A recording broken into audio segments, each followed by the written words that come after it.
नमस्ते। हमने के दोनों बहन शादी के गीत गावे जा रहल बन जा। अच्छा लागी तो लाइक करो जा, शेयर करो जा। कवन पतवा चिकन बाबूजी, कवन पतवा रुखर बाबूजी, कवन पतवा चिठिया लिखाई बिये बाबूजी, कैसे आई है साहेब लोगावा, कैसे आई है मुल्क लोगावा। एक बोली आम पतवा चिकन बेटी, महुआ पतवा रुखर बेटी, तुलसी पतवा चिठिया लिखाई बिये बेटी, ओही से आई है साहेब लोगावा, ओही से आई है मुल्क लोगावा।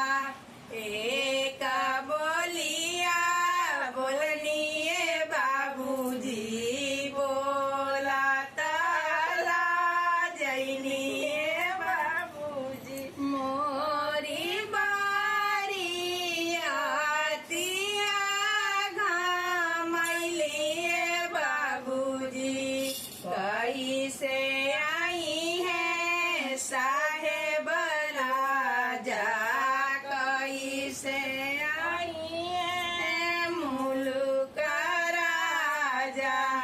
मलहोरिया बोलैबो ए बेटी, बगिया गईबो ए बेटी, ठहरे ठहरे तामुआ तानैबो ए बेटी, ओही से आई है साहेब लोगावा, ओही से आई है मुल्क लोगावा।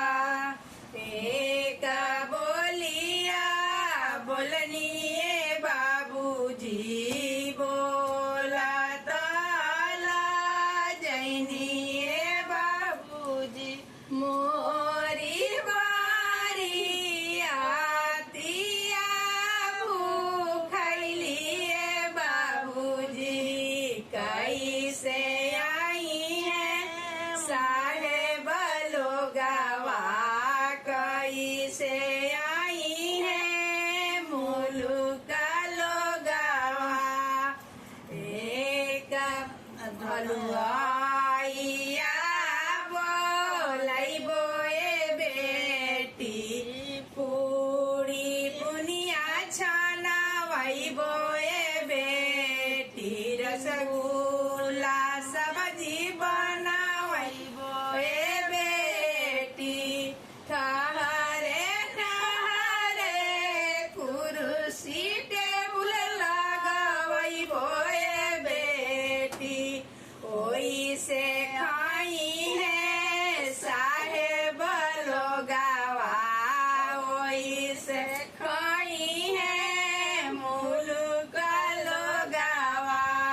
एक बोलिया बोलनिए बाबूजी, बोला ताला जैनिए बाबूजी, मोरी बारी आतिया पिया सले बाबूजी, कैसे आई है साहेब लोगावा, कैसे आई है मुल्क लोगावा। पलम्बर बोला वैबो ए बेटी, बोरिंग गाला वैबो ए बेटा, ठहरे ठहरे पाइप नाला दौड़ैबो ए बेटी, ओही से आई है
गावा वही से सोई मुलुक